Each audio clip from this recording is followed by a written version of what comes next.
नमस्कार, आप देख रहे हैं डेली 24 भारत। मैं हूं आपके साथ स्तुति झा। बुलेटिन की शुरुआत करते हैं। प्रधानमंत्री नरेंद्र मोदी ने लोकसभा में महिला आरक्षण और परिसीमन के मुद्दे पर बोलते हुए नारी शक्ति पर पूरा भरोसा जताया। उन्होंने कहा है कि देश में अनुभवी और सक्षम महिलाओं की कोई कमी नहीं है और उनके समर्थन में पूरा विश्वास है। प्रधानमंत्री ने कहा है कि महिलाएं न केवल राजनीति बल्कि हर क्षेत्र में अपनी महत्वपूर्ण भूमिका निभा रही है। उन्होंने विश्वास जताया है कि महिला आरक्षण लागू होने के बाद वो संसद और विधानसभाओं में और अधिक प्रभावी योगदान देंगी। उन्होंने ये भी कहा है कि सरकार महिलाओं को अधिक अवसर देने के लिए प्रतिबद्ध है और ये कदम देश के लोकतंत्र को मजबूत करने की दिशा में अहम साबित होगा। पीएम मोदी ने इस बयान को महिला सशक्तिकरण के समर्थन में एक मजबूत संदेश के रूप में देखा जा सकता है, जिसमें उन्होंने नारी शक्ति की समक्षमता और योगदान को रेखांकित किया है।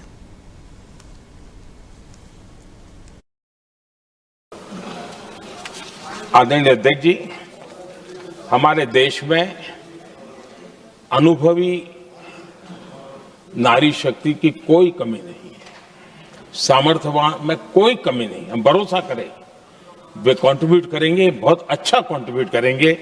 और आज भी जितनी हमारी बहनें यहाँ हैं, जब भी उनको अवसर मिला है उन्होंने बहुत अच्छे ढंग से अपनी बात बताई है, सदन को समृद्ध किया है।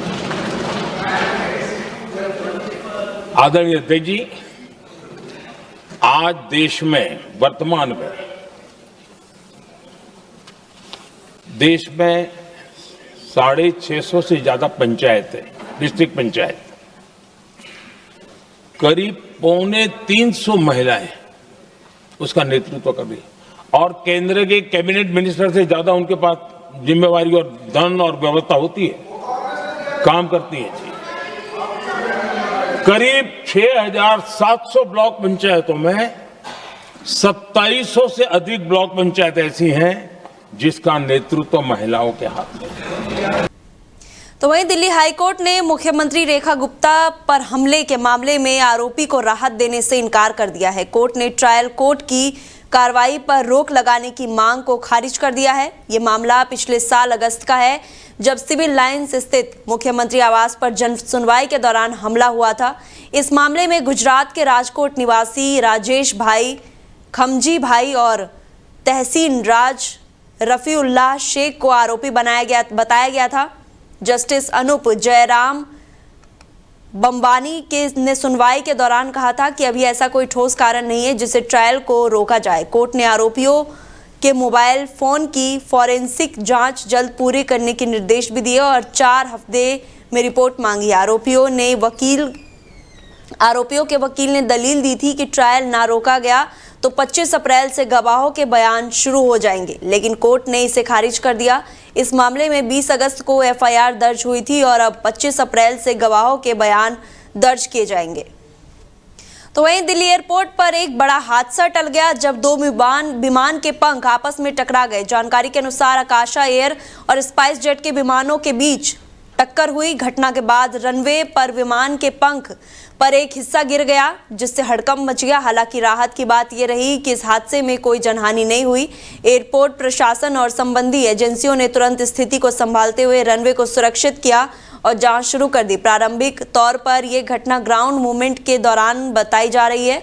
फिलहाल दोनों विमानों को जांच के लिए रोका गया है और तकनीकी टीम इस मामले की गहन जांच कर रही है। अधिकारियों का कहना है कि घटना के कारणों का पता लगाकर आगे की कार्रवाई की जाएगी ताकि भविष्य में ऐसी घटनाओं को रोका जा सके। तो वहीं गाजियाबाद के इंद्रापुरम थाना क्षेत्र के कनावनी इलाके में उस वक्त अफरा तफरी मच गई जब करीब 250 से 300 झुग्गियां और कबाड़ के गोदाम में भीषण आग लग गई।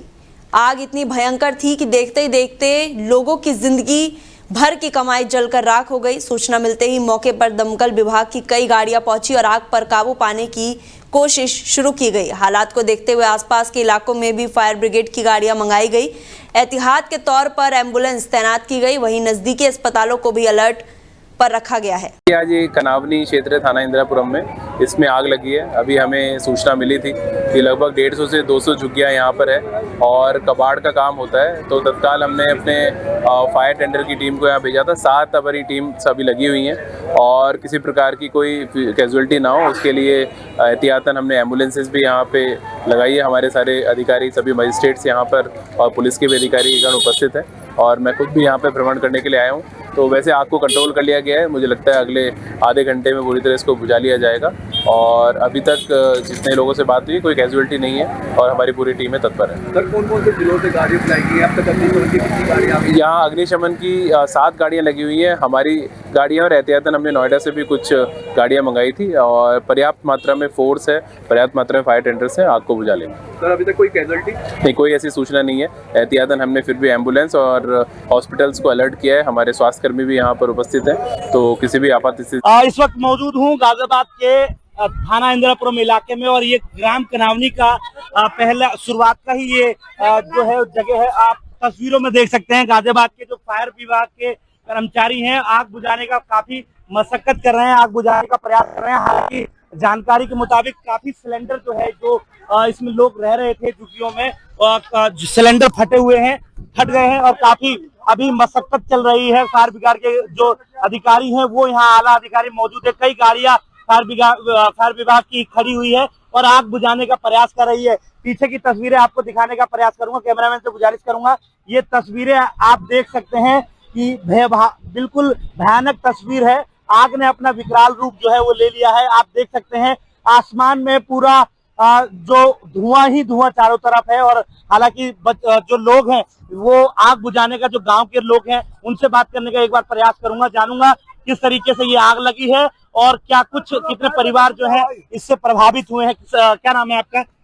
मैं अभी देखिए गांव के लोग हैं वो आग बुझाने का प्रयास कर रहे हैं। जो ये लोग हैं जो यहाँ रहते थे, आप इनका सामान भी देख सकते हैं किस तरीके से प्रयास करूंगा इनका सामान दिखाने का। जो सामान रखा हुआ है वो सामान दिखाने का प्रयास करूंगा। ये सामान इनका रखा हुआ है जो इन्होंने बचाया है, तो स्थिति आपको सामने दिख रही होगी कि किस तरीके से अब ये सामान जो है वो बाहर निकालने का प्रयास कर रहे हैं। तो तमाम जो झुग्गियां थी वो फिलहाल जलकर खाक हो चुकी है, सारे सामान जो है उन पर खाक हो चुके हैं। फिलहाल पीछे की तस्वीरें, उन्होंने जो सामान उनको लगा और जो बचा पाया इन्होंने बचा पाया, आप देख सकते हैं। बाकी जो सारा सामान है वो फिलहाल खाक हो चुका है, जलकर राख हो चुका है। गांव के जो लोग हैं, आसपास के जो लोग हैं वो भी आग बुझाने का प्रयास कर रहे हैं। तस्वीरें आप देख सकते हैं कितना विशालकाय आग जो है, आग ने अपना विकराल रूप ले लिया है जिसकी वजह से ये आग जो है वो फैलती जा रही है। हालांकि जो उत्तर प्रदेश अग्निशमन विभाग के जो गाजियाबाद की जो टीम है वो आग बुझाने का काफी प्रयास कर रही है और कहीं ना कहीं जो लोग हैं गांव के वो भी अब इस आग बुझाने के लिए लग चुके हैं।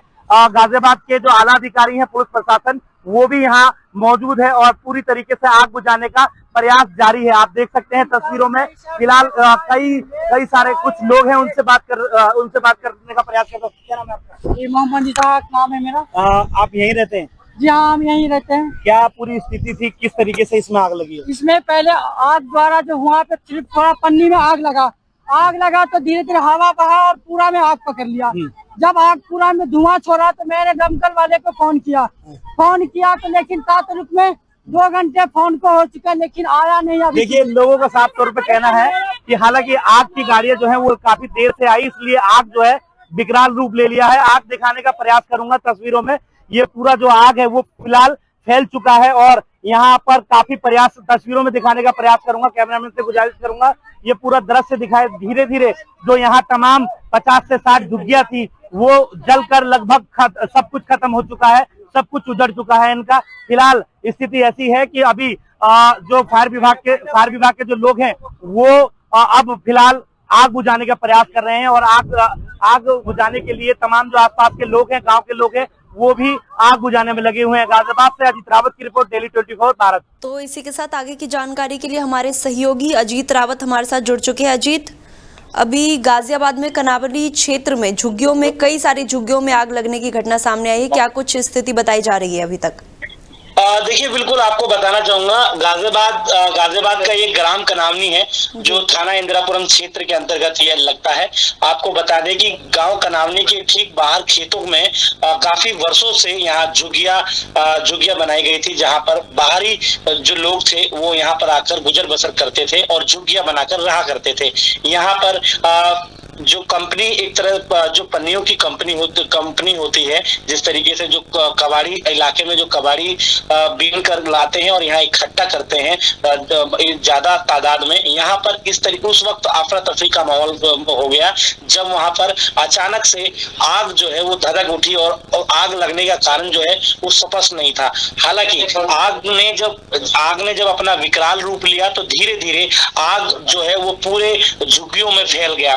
यहाँ पर करीबन 600 से 700 झुग्गियां जो हैं वो यहाँ बनाई गई थी, जिसमें लोग गुजर बसर कर रहे थे। स्थिति यहाँ पर ये अब बनी हुई है कि यहाँ पर हर चीज जो है वो खाक में मिल चुकी है। 600 से 700 झुग्गियां जो है 600 से 700 जो झुग्गियां है वो यहाँ बनी हुई थी और यहाँ झुग्गियां बनी हुई थी और यहाँ पर स्थिति ये बनी हुई है कि अभी जो जिला अधिकारी गाजियाबाद के हैं वो यहाँ पर आए थे मुआयना करने के लिए, ये मौके पर पहुंचे थे और जो यहाँ के मंत्री हैं सुनील शर्मा वो भी यहाँ पहुंचे थे। हालांकि ऐसी स्थिति अब इनकी हो चुकी है कि जो इनका रोजाना जो गुजर बसर करने वाली चीजें हैं जैसे ई रिक्शा, बैटरी, साइकिल इत्यादि, घर में सभी सामान जो है वो जलकर खाक हो चुके हैं।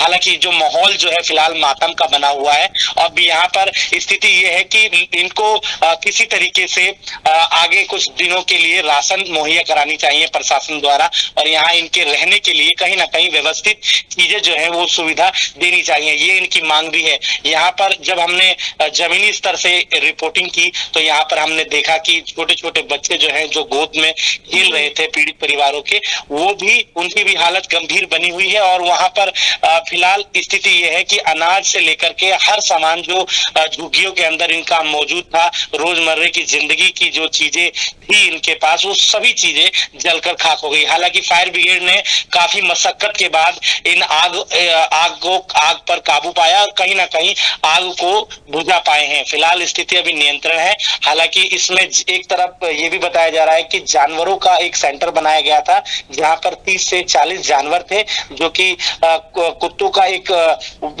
सेंटर बनाया गया था जहां पर कुत्ते को रखना, पालन पोषण करना रह रहे थे। वहां पर एक कर्मचारी की ड्यूटी भी लगाई गई थी। हालांकि वो स्थिति देखकर वहां से भाग जाता है। उसके बाद उसकी लापरवाही के कारण तमाम 30 से 40 जो कुत्ते हैं वो वहां पर बिल्कुल उनको मृत हो जाते हैं, जल करके वहां पर वो इतने ज्यादा झुलस जाते हैं कि बिल्कुल उनका पता तक नहीं चल पाता है। फिलहाल वहां पर जो संस्थाएं हैं डॉग लवर्स की वहां पहुंचे हैं भारी तादाद में, वहां मुआयना किया जा रहा है, निरीक्षण किया जा रहा है कितना नुकसान है, क्या क्या चीजें जो हैं वो जलकर खाक हो चुकी हैं। जी, यहाँ पे एक चीज़ ये भी जानकारी निकल कर आई है कि लगातार ये तीसरी बार जलने की घटना सामने आई है, क्योंकि इससे पहले भी 2 बार ये घटना हो चुकी है। तो क्या कुछ लग रहा है पुलिस प्रशासन आगे की क्या इस पे कार्रवाई करेगी? जी देखिए, मैं आपको बता दूं कि स्थिति यहाँ पर ये हुई पड़ी है कि अचानक से एक बार जब ये आग लगी तब उस समय न प्रशासन ने संज्ञान लिया किसी मामले का, न वहां पर जो आसपास के जो जमीन के मालिक हैं उन्होंने किसी भी तरीके का संज्ञान नहीं लिया। और उसके बाद स्थिति अब ये भी आ गई है कि तीसरी बार भी वहां आग जनी हुई और उसके बाद अचानक से आग ने अपना विकराल रूप लिया और उसके बाद सभी तमाम जो सामान है वो जलकर खाक हो चुके हैं। फिलहाल लोगों के चेहरे पर मायूसी देखने को मिल रही है। लोग शाम को किस तरीके से वहां पर सोएंगे ये तक लोगों को पता नहीं है, मगर बावजूद उसके लोगों के चेहरे पर बिल्कुल मायूसी साफ तौर पर झलक रही थी। हालांकि अभी लोगों ने ये भी मांग की है कि यहाँ पर लोगों को तमाम वो राशन अगले 1 महीने का और उन सारी चीजों की व्यवस्थाएं इनकी होनी चाहिए। यहाँ बंगाल और बिहार,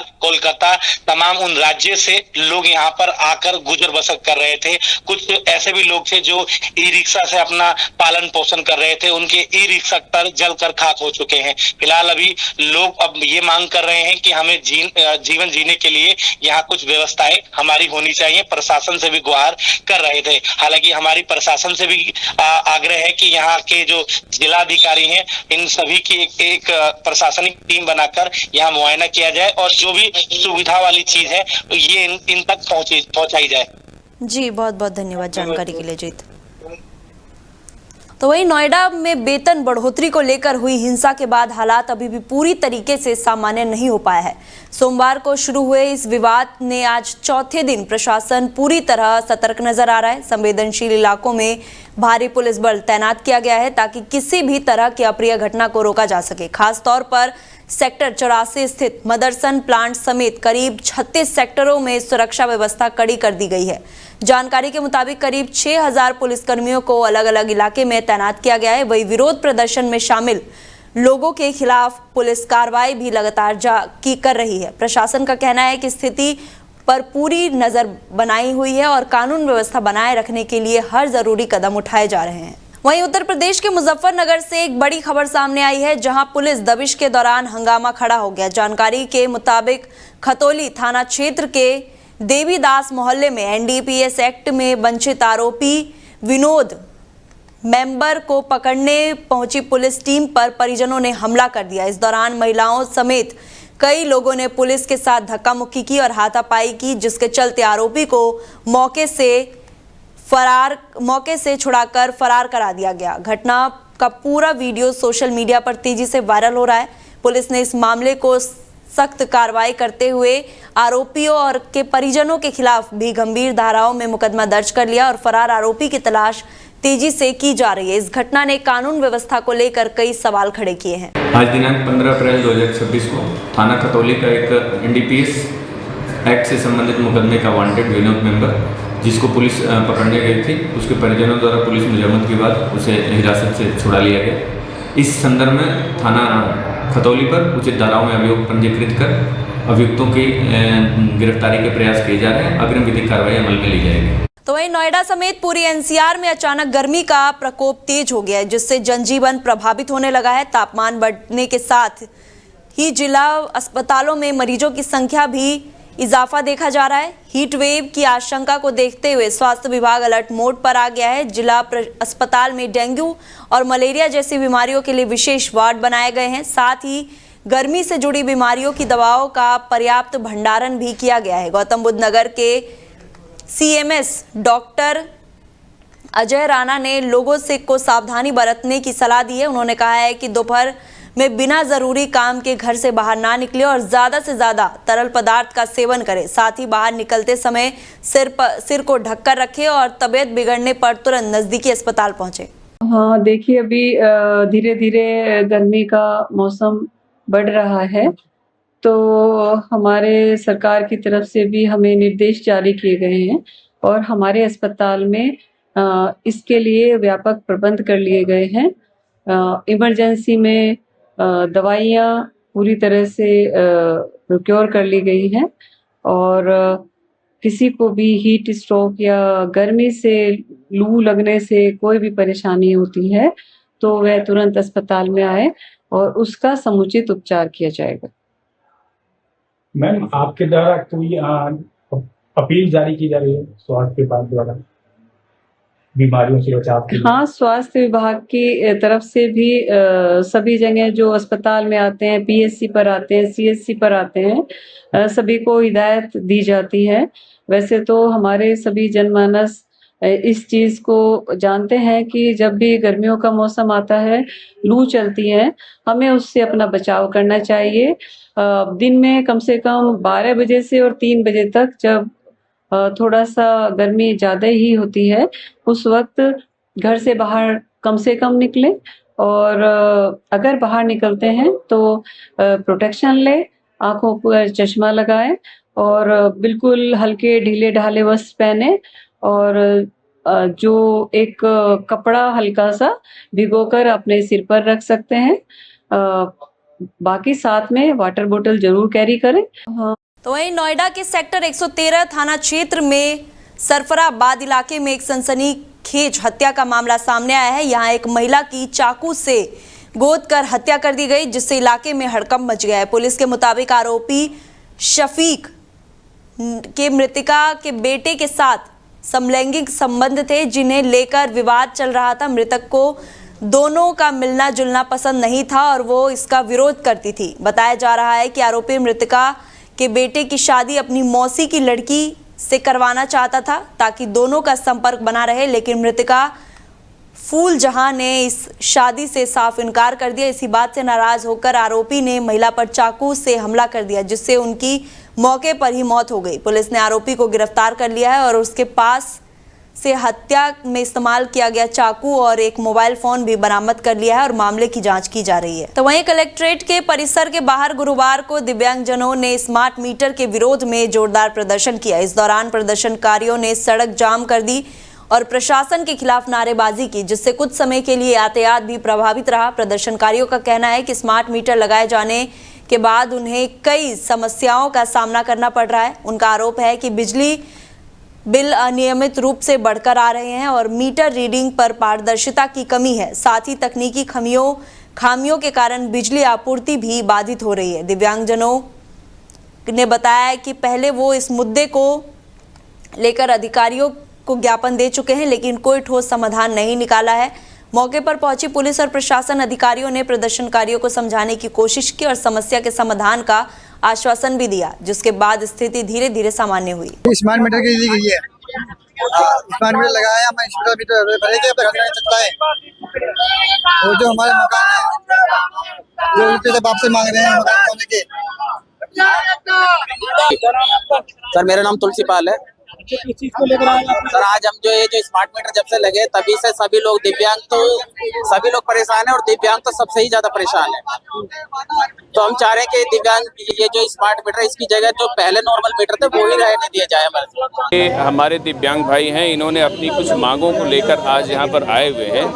उनकी मांगों में जैसे दिव्यांग विधवाओं को आवास दिए जाएं, प्राइवेट स्कूलों में दिव्यांग व विधवाओं के बच्चों को शिक्षा का अधिकार के तहत 25% का आरक्षण दिया जाए, दिव्यांग विधवाओं को 1 रुपये यूनिट में बिजली की छूट दी जाए, गैस सिलेंडर की समस्या है, स्कूटी की समस्या को लेकर यानी जो दिव्यांगजन को स्कूटी मिलती है, और शहरी जो आवास योजना है उसमें इनको आवास को लेकर इनकी कई सारी अपनी मांगे हैं, इनको लेकर ये लोग आए हुए हैं और ये मांगे हमारे सामने रखा है इन्होंने। सर आज स्मार्ट मीटर को लेकर इन्होंने सड़क की जाम की है, तो किस तरीके का आप सहायता कर पाएंगे? देखिए स्मार्ट मीटर का ये जो है शिकायत आमजन भी कई बार किए हुए हैं, शिकायतें आ रही हैं। अब चूँकि ये पॉलिसी ऊपर लेवल पर डिसाइड होगी, विद्युत विभाग के जो कॉम्पिटेंट अथॉरिटी है वो अपना डिसाइड करेंगे, तो अभी इस लेवल पर उस बारे में कुछ कहना मुश्किल है। स्मार्ट मीटर की वहीं नोएडा में श्रमिक आंदोलन के दौरान सोशल मीडिया प्लेटफॉर्म एक्स पर फर्जी और भ्रामक जानकारी फैलाने का मामला सामने आया है। पुलिस के अनुसार कुछ हैंडल पाकिस्तान से संचालित हो रहे थे, जिसने आंदोलन को भड़काने वाले पोस्ट किए गए हैं। इन हैंडल्स पर पुलिस फायरिंग में 11 और 14 श्रमिकों की मौत जैसे झूठे ट्वीट फैलाने का आरोप है, जिससे माहौल बिगड़ने की कोशिश की गई। पुलिस ने इस पूरे मामले में 2 लोगों को गिरफ्तार किया है, जिसकी पहचान रुपेश रॉय और मनीषा चौहान के रूप में हुई है। इन्हें कथित तौर पर अर्बन नक्सल गतिविधियों में शामिल बताया जा रहा है। वही आदित्य आनंद का नाम एक व्यक्ति भी फरार बताया जा रहा है, जिसकी तलाश जारी है। पुलिस का कहना है कि देश में कहीं भी होने वाले आंदोलन में ये लोग सक्रिय रहते हैं और भ्रामक जानकारी फैलाने में शामिल पाए जाते हैं। मामले की जांच जारी है और साइबर टीम सभी डिजिटल साक्ष्यों की जांच में जुटी हुई है। देखिए पिछले 2 दिनों से नोएडा में पूर्णतः शांति व्याप्त है। पुलिस के द्वारा सेक्टर स्कीम को लागू करते हुए प्रातःकाल से लगातार फ्लैग मार्च और पिकेट ड्यूटी कराई जा रही है। कल भी और आज भी नोएडा जनपद के समस्त औद्योगिक क्लस्टर्स की इकाइयां शांतिपूर्वक खुली और सभी श्रमिक जो हैं उन्होंने अलग अलग शिफ्टों में, कई जगहों पर 1 शिफ्ट, कई जगहों पर मैक्सिमम 2 शिफ्ट और कई जगहों पर 3 शिफ्टों में आके अपना काम करना प्रारंभ कर दिया है। उत्तर प्रदेश सरकार द्वारा हाई लेवल की कमेटी के रिकमेंडेशंस को स्वीकारते हुए सभी श्रमिक भाइयों के न्यूनतम वेतनमान में जो वृद्धि की गई थी उसको लेकर श्रमिकों में एक संतोष की भावना आ गई है। साथ ही साथ उत्तर प्रदेश सरकार द्वारा श्रमिकों की संभावनाओं को देखते हुए, उनकी भावनाओं को देखते हुए और उनके विभिन्न परिस्थितियों को ध्यान में रखते हुए एक वेज बोर्ड के गठन का भी निर्णय लिया गया था, जिससे कि परसों ही सभी श्रमिक भाइयों को अलग अलग माध्यमों से सूचित करा दिया गया था। इसके बाद ही वो पीसफुली काम पर लौटे हैं। आज भी इस जनपद में सभी सेक्टर्स में शांति व्याप्त है, काम चल रहा है, श्रमिक आ रहे हैं और जा रहे हैं। इसी क्रम में 13 तारीख को जब कुछ हिंसक 2 जगहों पर हिंसक भीड़ ने बवाल करना चाहा था और पुलिस ने उसे नियंत्रण किया था, उस दौरान जब सारा बवाल शांत हो गया था तो उसके बाद दोपहर में 2 सोशल मीडिया हैंडल्स के द्वारा एक फॉल्स नैरेटिव तैयार करते हुए गलत तथ्यों को अपने हैंडल से ट्वीट किया गया था और उसके बाद उसको वायरल कर। फिलहाल बुलेटिन में इतना ही। आप देखते रहिए डेली 24 भारत। नमस्कार।